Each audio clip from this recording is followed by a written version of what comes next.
Hello, आप लोग कैसे हैं? आशा करता हूँ आप लोग ठीक होंगे। तो हम लोग इसके पिछले वीडियो में दांत के बारे में देखे थे। क्लास 10th के बायोलॉजी है, उसमें दांत के बारे में देखे थे। आज हम लोग थोड़ा आगे बढ़ते हैं, मुख्य गुहा के आगे बढ़ते हैं। ठीक है, तो यहाँ आप देखिए मुख्य गुहा में हम लोग देखे थे कि मुख्य गुहा जो होता है आहार नाल के सबसे पहला भाग होता है। और यहाँ से क्या होता है जी, भोजन का पाचन शुरू हो जाता है। क्या होता है, मुख्य गुहा से ही भोजन का पाचन शुरू हो जाता है। इसका 3 भाग होता है। इसमें कितना भाग होता है जी? 3 भाग होता है। कौन कौन होता है? दांत, जीभ और लार ग्रंथि। इन तीनों के बारे में हम लोग देख लिए हैं। आगे हम लोग बढ़ना है, यानी मुख्य गुहा के आगे आगे जाएंगे तो ट्रैकिया मिलेगा। क्या मिलेगा? ट्रैकिया। तो ट्रैकिया जो होता है ना, क्या कहेंगे? ट्रैकिया जो होता है मुख्य गुहा के अगला भाग होता है। तो मुख्य गुहा के अगले भाग को ट्रैकिया कहते हैं। क्या कहते हैं? ट्रैकिया कहते हैं। इसको ग्रासनी के नाम से भी जाना जाता है। ठीक है, क्या कहते हैं जी? ट्रैकिया कहते हैं। मुख्य गुहा के अगले भाग को ट्रैकिया कहते हैं। ये ट्रैकिया जो होता है ना, ट्रैकिया जो होता है ये क्या होता है? तो ये भोजन को पहुंचाता है। यहाँ देखिएगा, ये ट्रैकिया जो होता है इसमें 2 द्वार होता है। कितना द्वार होता है? 2 द्वार होता है। एक निगल द्वार और दूसरा होता है कंठ द्वार।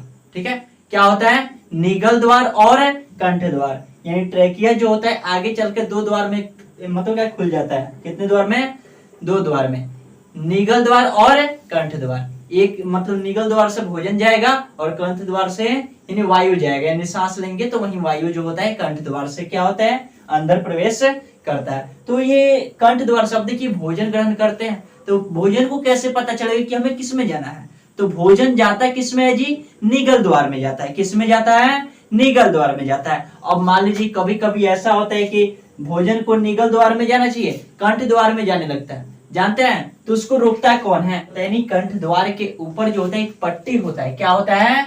पट्टी होता है, जिसको हम लोग कहते हैं एपिग्लॉटिक्स। क्या कहते हैं? एपिग्लॉटिक्स।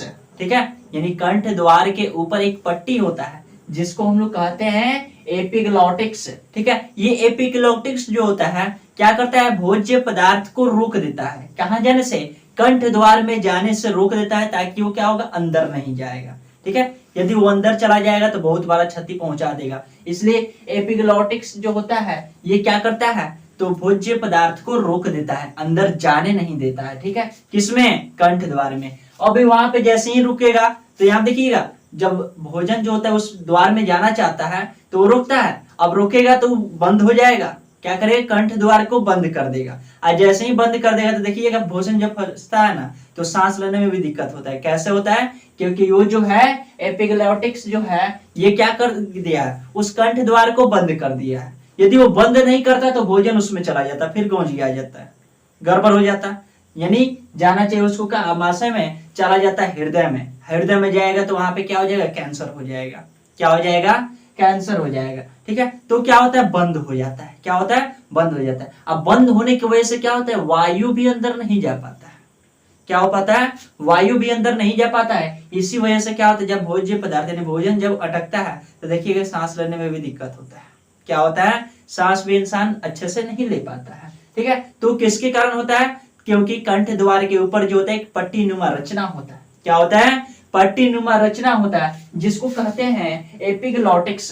क्या कहते हैं? एपिग्लॉटिक्स कहते हैं। और ये क्या करता है? भोज्य पदार्थ को कंठ द्वार में जाने नहीं देता है। ठीक है, अभी आप देखिएगा तो ये 2 द्वार में टूटा, यानी कितने द्वार में खुला था? ट्रैकिया जो है आगे चल के 2 द्वार में खुल जाता है। कौन कौन? कंठ द्वार और निगल द्वार। कंठ द्वार में तो वायु केवल जाएगा, निगल द्वार में ही आहार नाल जाएगा। ठीक है, तो यहां देखिएगा निगल द्वार जो होता है उसके अगला भाग जो होता है क्या कहते हैं? ग्रास नली कहते हैं। ग्रास नली। क्या कहते हैं? ग्रास नली कहते हैं। ग्रास नली जो होता है ना ये क्या करता है? भोज्य पदार्थ को अमाशय तक पहुंचाने में सहायता करता है। यानी लार में सना होता है भोज्य पदार्थ, और वो क्या करता है? अमाशय तक भोज्य पदार्थ को पहुंचाने में सहायता करता है। कौन?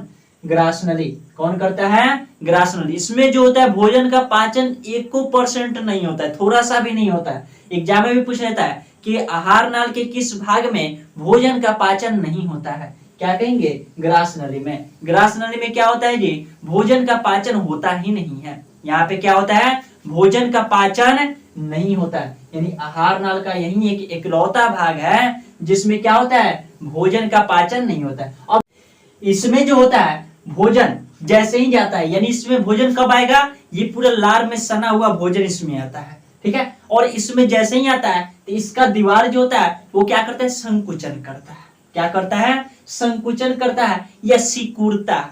क्या करता है, सिकुड़ता है। और किस रूप में, शीतलन भी करता है, ठीक है।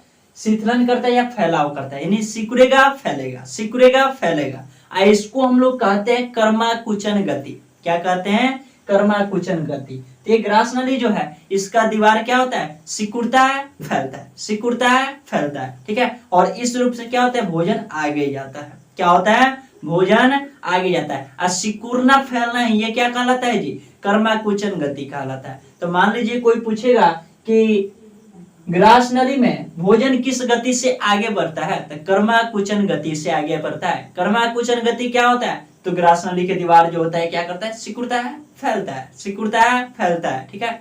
ऐसी को हम लोग कहते हैं कर्माकुचन गति कहते हैं।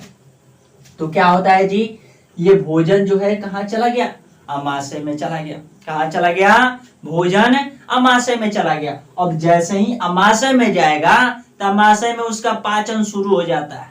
क्या होता है, उसका पाचन शुरू हो जाता है। अब यहाँ पे देखिएगा, थोड़ा सा यहाँ पे समझने वाला बात है। अब इंसान जो होता है खाते जाता है, खाते जाता है, खाते जाता है। अमाशय, अब सबका लिमिट होता है यार, सबका क्या होता है, लिमिट होता है। अब एक समय ऐसा है कि अमाशय पूरा फुल हो गया। अमाशय क्या हो गया जी, पूरा फुल हो गया, इसमें थोड़ा सा भी जगह नहीं है। तभी वो इंसान जो है खाते जा रहा है, खाते जा रहा है, खाते जा रहा है। अब बताइए वो रहेगा कहाँ, ग्रासनी में रहेगा, ग्रास वाली में रहेगा जी, या ट्रैकिया में रहेगा, नहीं रहेगा ना इसमें। क्यों, यदि मान लीजिए इसमें रहा तो सांस लेने में भी दिक्कत होगी, क्योंकि यहीं से तो जाएगा श्वास गैस, यानी ऑक्सीजन जो है यहीं से जाएगा। श्वासी गैस जो है यानी ऑक्सीजन, यानी ट्रेकिया से ही जाएगा और उसके बाद वहां से कंठ द्वार में प्रवेश करेगा। तो मान लीजिए इसमें रहेगा तो फिर भी मुसीबत है, ठीक है। तो जानते हैं क्या होता है, इसमें तो आगे बढ़ नहीं पाएगा। अब वो क्या करता है, लगाता है बैक गियर। क्या करता है, लगाता है बैक गियर, और यहाँ से ऊपर से क्या होता है, बाहर निकल जाता है। क्या होता है, बाहर निकल जाता है, जिसको वोमिटिंग कहते हैं। जानते हैं ना, क्या कहते हैं उसको, वोमिटिंग कहते हैं। अब यहाँ पे देखिएगा, तो भोजन जो है सबसे पहले हम लोग मुख में डालें, वहां पे खाना ही होता है उसका बहुत ही अच्छा से खान उन के उसमें लार लगाकर जैसे ही लगेगा वो आगे बढ़ेगा। क्या होगा, आगे बढ़ेगा, ट्रैकिया से होते हुए जाएगा आगे। ट्रैकिया से जैसे ही आगे जाएगा, आगे दो द्वार मिलेगा। कितना द्वार मिलेगा, 2 द्वार मिलेगा। एक मिलेगा कंठ द्वार, दूसरा मिलेगा निगल द्वार। क्या मिलेगा, कंठ द्वार, और दूसरा मिलेगा निगल द्वार। अब वो जाना चाहेगा, अब सोचेगा बेचारे कि हम किस रास्ते से जाए, ठीक है। तो जैसे ही जाएगा, आगे बढ़ना चाहेगा तो देखेगा कि कंठ द्वार है, उस पर एक पट्टी लग गया, पर्दा लग गया कि नहीं भाई तुम्हें यहाँ से नहीं जाना है, ठीक है। वो पट्टिया को कहते हैं एपिग्लॉटिक्स। क्या कहते हैं, एपिग्लॉटिक्स। यानी वो क्या होता है, जैसे ही भोजन वहां आगे जाता है, कुछ चाहता है कि हम चले जाए कंठ द्वार में, ठीक है। वो तो जानता नहीं किधर जाएंगे। जैसे ही वहां पे जाता है तो वहां पे पट्टी जो है लग जाता है, नहीं जाना है, नो एंट्री, ठीक है। यानी तू रास्ता बदल लो। यानी जैसे ही फिर क्या करेगा वो बेचारा, अपना रास्ता बदल लेगा। रास्ता बदलेगा, उसको एक और द्वार मिलेगा जिसको कहते हैं हम लोग निगल द्वार। अब निगल द्वार से होते हुए जाएगा ग्रासनी में, किसमें, ग्रास नली में जाएगा। और ग्रास नली में जैसे ही जाएगा, इसका दीवार जो है फैलेगा सिकुड़ेगा। क्या होगा, फैलेगा सिकुड़ेगा, फैलेगा सिकुड़ेगा। इसको हम लोग कहते हैं कर्माकुचन गति। ऐसी गति से क्या होता है, भोजन बेचारा आगे बढ़ता है।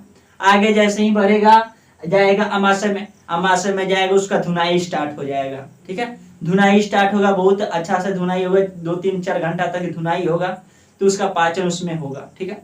यानी धुनाई होने के बाद बेचारा बहुत ही अच्छा से उसका धुनाई हो गया, तो ये अमाशय में जाता है। अमाशय जो होता है ना, अमाशय का 3 भाग होता है, ठीक है। अमाशय का कितना भाग होता है जी, 3 भाग होता है। एग्जाम में भी पूछा जाता है कि अमाशय के कितना भाग होता है, 3 भाग होता है। कौन कौन, कार्डियक होता है। कार्डियक क्या है जी, तो अमाशय के पहला भाग या अग्र भाग जो होता है कार्डियक कहलाता है। क्या कहलाता है जी, कार्डियक कहलाता है। और उसके बाद देखिए जो अंतिम भाग है ना, उसको कहते हैं पैलोरिक। क्या कहते हैं, पैलोरिक। यानी प्रारंभिक भाग को कार्डियक कहते हैं, अंतिम भाग को पैलोरिक कहते हैं, ठीक है। और उसके बाद सबसे मध्य में जो बीच में भाग है उसको फुंडिक के नाम से जाना जाता है। किसके नाम से, फुंडिक के नाम से। एग्जाम में ये पूछेगा कि अमाशय के अग्र भाग को क्या कहते हैं, तो क्या कहेंगे, कार्डियक कहते हैं। क्या कहते हैं, कार्डियक कहते हैं। अमाशय के पश्च भाग को या पिछले भाग को क्या कहते हैं जी, तो क्या कहेंगे, पाइलोरिक कहते हैं। क्या कहते हैं, पाइलोरिक कहते हैं। अमाशय के मध्य भाग को क्या कहते हैं, फुंडिक कहते हैं। क्या कहते हैं, फुंडिक कहते हैं। तो ये अमाशय जो होता है, अमाशय के कितना भाग होता है, 3 भाग होता है। अमाशय का कितना भाग होता है जी, 3 भाग होता है। मान लीजिए कोई पूछे कि अमाशय क्या है, तो आहार नाल का वह भाग, आहार नाल का वह भाग जो थैलीनुमा आकृति का होता है, या ऐसे भी कह सकते हैं आहार नाल में स्थिर थैलीनुमा आकृति ही क्या कहलाता है, तो अमाशय कहलाता है। यानी आहार नाल में उपस्थित थैलीनुमा आकृति अमाशय कहलाता है। आहार नाल में उपस्थित थैलीनुमा आकृति अमाशय कहलाता है। अमाशय में क्या होता है जी, भोजन का पाचन होता है। अमाशय में क्या होता है, भोजन का पाचन होता है। ये किसके तरह होता है, थैली की तरह होता है। किसके तरह होता है, थैली की तरह होता है। अमाशय कितना भाग होता है, 3 भाग होता है। कितना भाग होता है, 3 भाग होता है। इसमें जो होता है सबसे पहले, यानी अमाशय में सबसे पहला भाग जो है उसको कहते हैं कार्डियक।